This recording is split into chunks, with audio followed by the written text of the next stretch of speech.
what made Tini Tim so special? How did he manage to forge that personality that left him on the verge of ridicule? Why did he die after achieving his much-coveted fame? In this report, we'll discuss that and many other topics.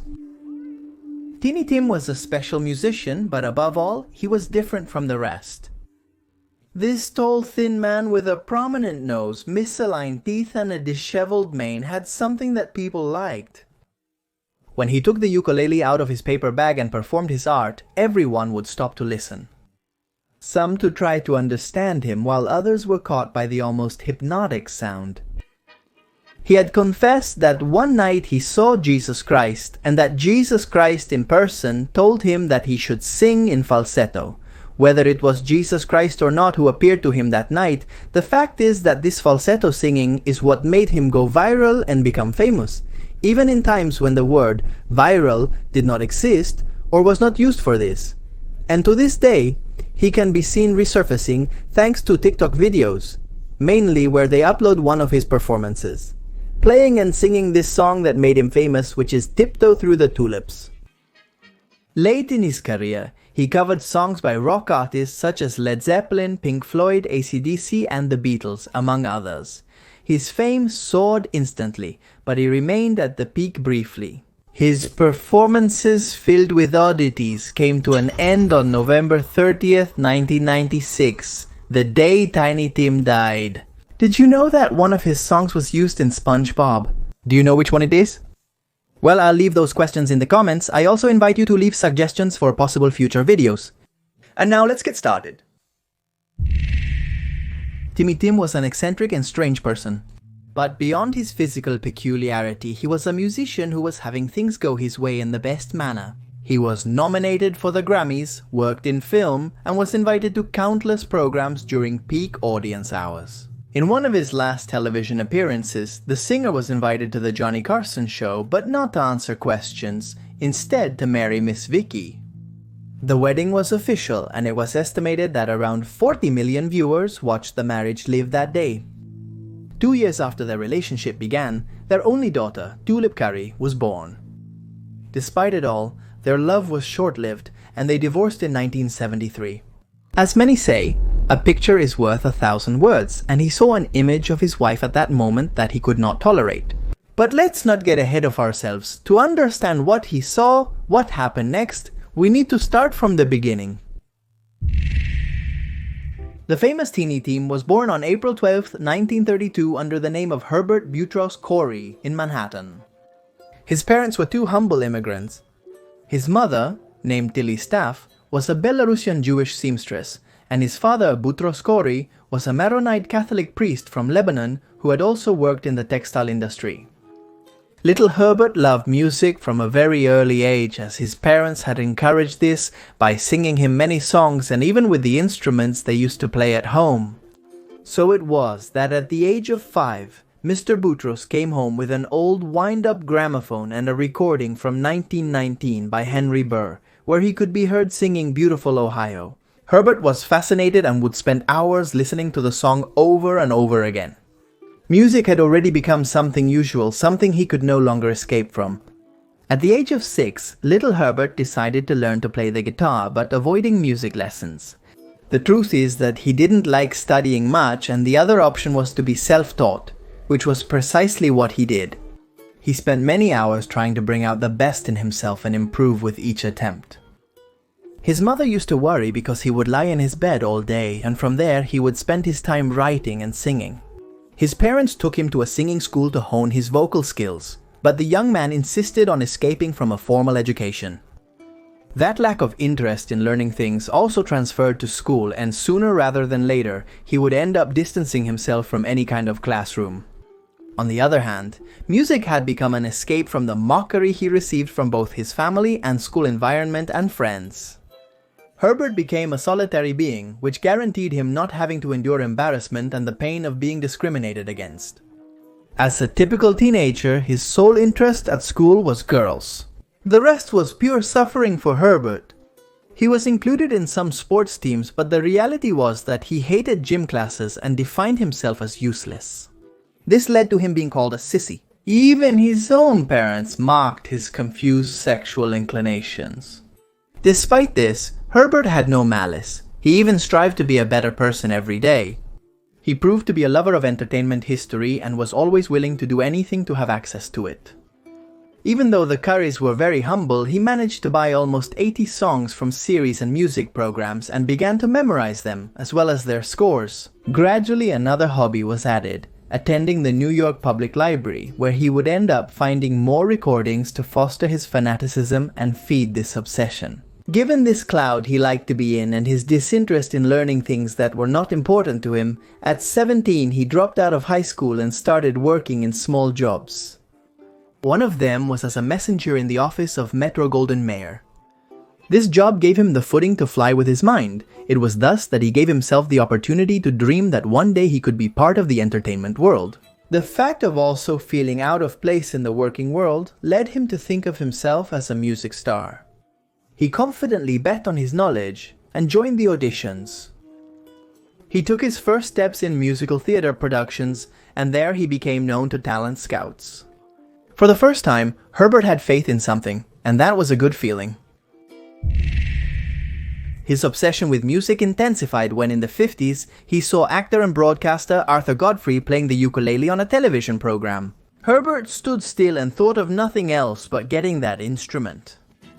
He asked his father to buy him one, even if it was one of the cheapest. So he got a soprano ukulele, Finder Diamond Head, which was being promoted on Godfrey's television show.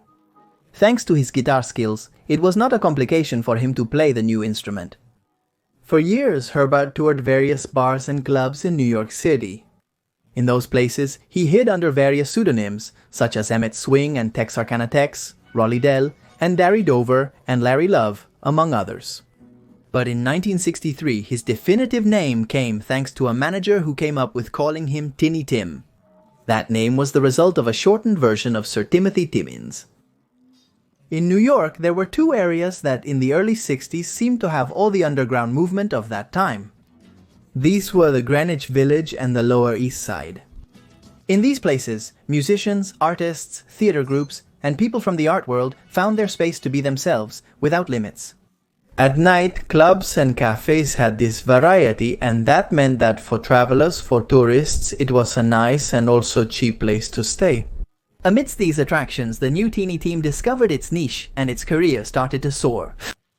One of the first places they attended was a popular lesbian bar, where, with their ukulele and falsetto, they sang songs from the 30s-40s, among which included songs by Elvis and Jerry Lee Lewis. Tini had long been clear about how they should be, and their ways rarely were the same as others expected. The singer wore long hair when no one else did, which is why their parents insulted them on several occasions. In addition, they used to apply a white powder makeup that gave them a ghostly appearance, but for Tini themselves, it was a symbol of purity and youth. It was known years later that they suffered from obsessive-compulsive disorder, although at the time this diagnosis was unknown, which led them to wash their face at least 8 times a day. This meant that after each wash, they had to apply the creams and the subsequent powder with which they did their makeup. But it didn't harm anyone. Tini Tim was a respectful and optimistic person in the eyes of others. He treated everyone as Mr. and Miss, even his own wives, women who gave him the love that his family had not given him. The New York Times described him as a deformed singer, dressed like a high-fashion tramp. Many girls and women seemed to like him, despite his androgynous appearance. By the mid-60s, he had become more famous humorously than as the professional musician he aspired to be, and he didn't like this much. Gabby Gravy, a famous promoter of unusual events in New York, took Tini under his protection for a while and managed to expose him to higher audiences. Under contract, he was well received at the popular club The Scene in New York, where he made contact with the blues and even with Jimi Hendrix, who apparently was quite enchanted by him. Bob Dylan also became a great admirer of his work after hearing him play in the Village one night. Tini, realizing that Dylan was in the audience, mentioned him from the stage and then dedicated a special performance of Positively 4th Street done in the style of Al Johnson. Sometime later, Bob invited him to his house in Woodstock for a few days to be part of an independent film he was shooting. However, the film was never released, but this would not be his only foray into the world of movies. Tini didn't give up and continued to pursue his dreams. And so it was that during 1967 he received an incredible proposal for a record contract. The head of Reprise Records, Mo Austin, not only believed in him, he knew he was going to do very well. His first album was released in 1968 and was called God Bless Tiny Tim, including the song that would consolidate his stardom, Tiptoe Through the Talibs. The album contained his version of I Got You Babe by Sonny and Cher, where he did a duet with himself mixing his baritone voice with the falsetto. Shortly after, Austin took Tini to Los Angeles and linked him with the promising producer Richard Perry, who in the 70s and 80s enjoyed indisputable success. He introduced Tini to the session musicians of Los Angeles, later called Wrecking Crew, but you hear very little ukulele in the album. Just started the year 1968, Tiny Tim first appeared on the debut of the comedy series Hip Sketch, Far From Rowan Martin. The singer came out on stage blowing kisses and reaching into a shopping bag, then pulled out his ukulele and with his supernatural falsetto began to sing. His performances were awaited by everyone on a fine line between the world of mockery and respect for the different. In the blink of an eye, Tini was everywhere. In magazines, on television and on the radio, even on the Ed Sullivan Show, at the giant Newport Pop Festival in Southern California, Las Vegas. He even got to play at the Isle of Wight Music Festival in England, in front of a crowd of over 600,000 people. He would perform solo with his ukulele, or accompanied by a band or orchestra standing in solidarity. But unfortunately, he could never maintain that initial explosion of his career over time. With the arrival of his second album, also produced by Richard Perry, things did not happen as they expected. It was a commercial failure. He also released a more ukulele-oriented children's album called For All My Little Friends, which also didn't work, although at least it earned him a Grammy nomination. But Tini didn't stand still. He expanded his repertoire and included songs like Stairway to Heaven. Ending the year 1969 and being a very beloved popular figure in the entertainment world, 37-year-old Tini Tim got married on a television program to 17-year-old Victoria Badinger. The artist was invited to the Johnny Carson show, and although the wedding ceremony was official, it was considered an eccentricity. It is estimated that around 40 million viewers witnessed the wedding live that day. In 1971, Tulip Kari was born as the only daughter of his relationship with Miss Vicky. However, the good times wouldn't last long, and in 1973 the couple would separate, and not on good terms. And that's how our story comes back to the beginning. Rumors arose that Vicky was not treating Tini Tim properly. Many said that she hit him multiple times. Along with verbal and physical aggression, a trigger complicated the singer's life. Tini believed that she was unfaithful to him, but the matter went a bit further. To this day it is not known who it was, but one morning someone slid a very peculiar magazine under the door of his home. He, thinking it was an admirer sharing a note or an interview, immediately skimmed it and found something he had never imagined. In the center pages was a photo of his angelic wife, Miss Vicky, posing nude. The separation for him became inevitable, and although he moved on with his life, he always said that it had left a big mark on him. That was followed by 2 more marriages, with John Always and Susan Mary Gettner. Susan had a particularity. She was a fan of Tini since she was 12 years old, which once again highlighted the age difference between the singer and the women he seemed to fall in love with. This fact was added to a detail. Tini Tim had a tendency to hide his real date of birth and always claimed, "I think I'm really 19 years old and I do everything I can to stay there."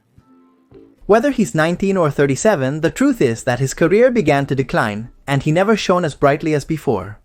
Or at least not in the way he wanted. Everything that rises abruptly descends, and Tini knew it. In an interview he stated, "The problem with the novelty act is that the novelty tends to disappear quickly." And so it was that little by little he began to be seen singing patriotic songs, coming out as a defender of the Vietnam War, and supporting President Nixon in an effort not to lose popularity. And the reality is that he did not benefit at all, or on the contrary, he even began to lose the young fans who had initially supported him for being different, but now he had become an old conservative, and they began to occasionally abandon him. He was invited to television programs, but more as an object of ridicule than as a singer. The host would approach him and laugh as if he were a circus phenomenon. Around that time, in the same place where the magazine with the photo of his wife had arrived, he began to receive letters from fans. Fans that many congratulated him, thanked him for his music, and others simply wrote to him to insult him. Even at that time, there had been talk that Tiny Tim had a dual personality, that he claimed to actually be a girl trapped in a man's body because of how he sang and how he moved. However, Tiny didn't give up.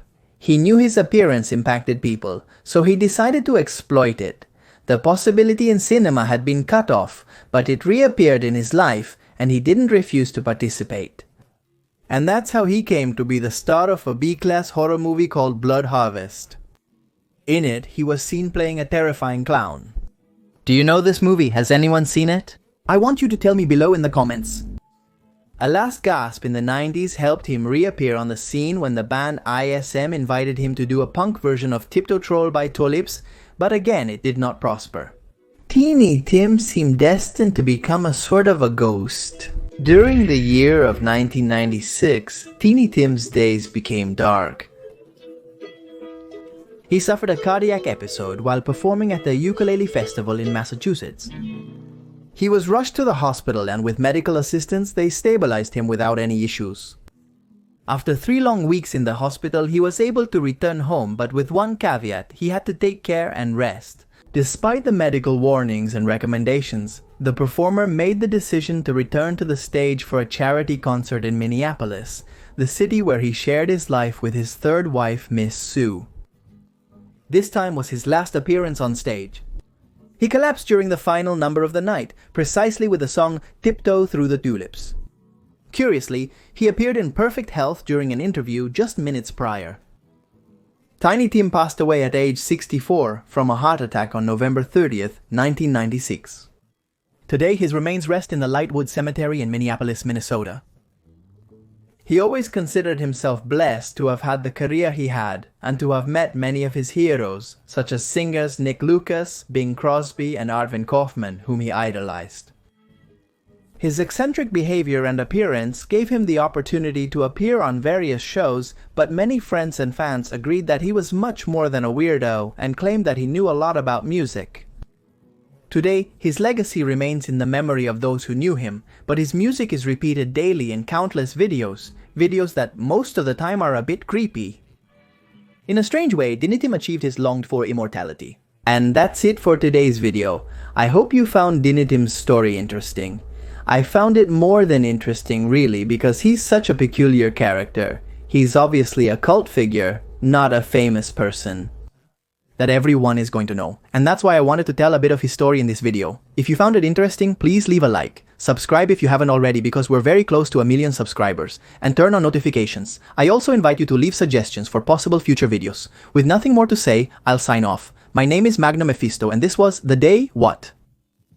Exploration 10. My first book is now available in all bookstores.